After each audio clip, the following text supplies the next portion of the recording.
তবে আগে আপনারা সবাই ভিডিওটা দেখেন। এই যে মেয়েটা আর তার মার মুখ থেকে শুনেন জুনিয়র সাকিব এই মেয়েটার উপরে কত অত্যাচার করতো, এবং মেয়ের নিজের মুখ থেকে শুনেন। আপনি বলছিলেন যে আমি সাথে তো সে ছিল, তাই না? আমি যদি এটা বলতাম বাসায় নিয়ে যে আমাকে ইচ্ছা মতন মারতো, আমার এটা বলা সম্ভব ছিল না। আমার মাকে জিজ্ঞেস করেন, ওর কাছে থাকা অবস্থায় আমার মাকে কল দিতে পারতাম না, ভয়েস দিতে পারতাম না, মেসেজ দিয়ে মাকে বলছে আম্মু তুমি আমাকে বাঁচাও।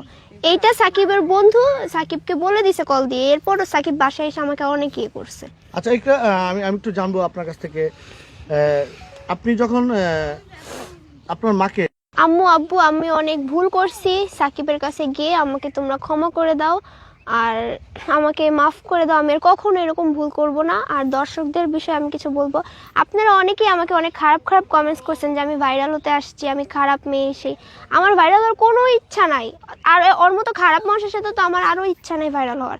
ও আমাকে জোর করে করে ভিডিও বানাইতো এবং ভিডিও না করলে আমাকে টর্চার করতো, আর আমার ভাইরাল হওয়ার কোনো ইচ্ছা ছিল না, ওই আমাকে ভাইরাল করছে। আপনারা আমাকে শুধু শুধু ভুল বুঝবেন না। তো ছেলেটা বারবার জোর করতেছে বানাও, তোমাকে অনেক সুন্দর লাগছে ভাগ্নি, ঠিক আছে? তো ভাগ্নি যেহেতু বলছে এখানে তো আর কিছু করার নাই। আরেকটা কথা, আমি যখন টিকটক করছে তখন বলছে ক্যাপশনে ভাগ্নি লেখা দেন, উনি বলছে যে না এটা লেখা যাবে না, পরে মানুষ তোমাকে খুঁজবে, তোমার ফলোয়ার্স বাড়বে, তারপর আমি বলবো। এরা শুরু থেকে হলো যে ওর বউ থাকা সত্ত্বেও ও আমার মেয়ের সাথে একদিন টিকটক বানাইছিল। একদিন টিকটক বানানোর হ্যাঁ একদিন টিকটক বানানোর পরে আমার মেয়েকে টিকটকের কথা বলে সে নিয়ে গেছে। নিয়ে যাওয়ার পরে সে কি একটা কাবিন করছে, ভুয়া একটা কাবিন করছে। তারপরে আমরা নিয়ে আসছি, যেদিন নিয়ে গেছিল তারপরের দিনে আমি নিয়ে আসছি।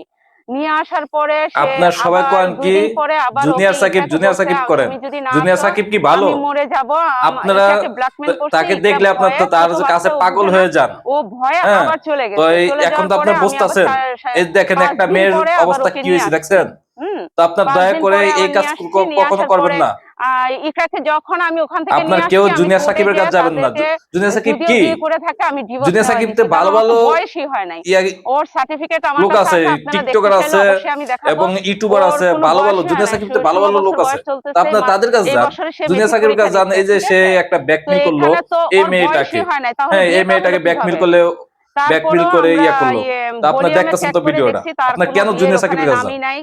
হ্যাঁ অথচ সেই ছেলে বলতেছে বিয়ে করছে। আচ্ছা বিয়ে করছে, তো আমরা এটা আপনাদেরকে অবশ্যই প্রমাণ দেখাবো। তো এখান থেকে সেই ছেলেটাকে আবার জেলে ঢুকাইলাম আমি। আমার মেয়েটাকে নিয়ে আসার পরে আবার জেলে ঢুকাইছি। ঢুকানোর পরে সে 4 মাস জেল খাটছে। জেল খাটার পরে ওর ওয়াইফ ওকে ছুটায় আনছে। ছুটায় আনার পরে ও ঠিকঠাক ছিল।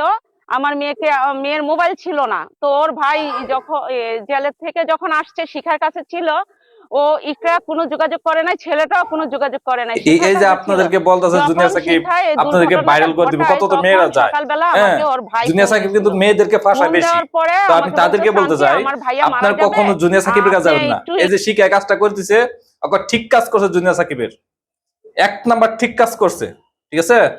তো আপনারা এই ভিডিওটা দেখে যে ভালো শেয়ার করে দিবেন, যাতে আরো অনেক ভাই বোনেরা দেখতে পারে, হ্যাঁ, যাতে দেখে যাতে শিখতে পারে।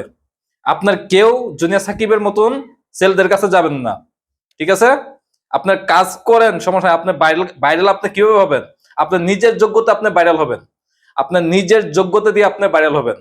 হ্যাঁ, দেখা গেছে হ্যাঁ একটা লোক ভাইরাল আছে, সমস্যা, তো তার সাথে যে একটা ভিডিও করলেন এতটুকু শেষ। কিন্তু আপনারা করেন কি, আরে তার কাছে যাইলাম, ভিডিও বানাইলাম, ভাইরাল হইলাম, হ্যাঁ এতটা আর্নিং করতেছি, বা এই কাজটা কখনো ভুল, ঠিক আছে? এই কাজটা কখনো করবেন না আপনারা, এই কাজটা কখনো করবেন না।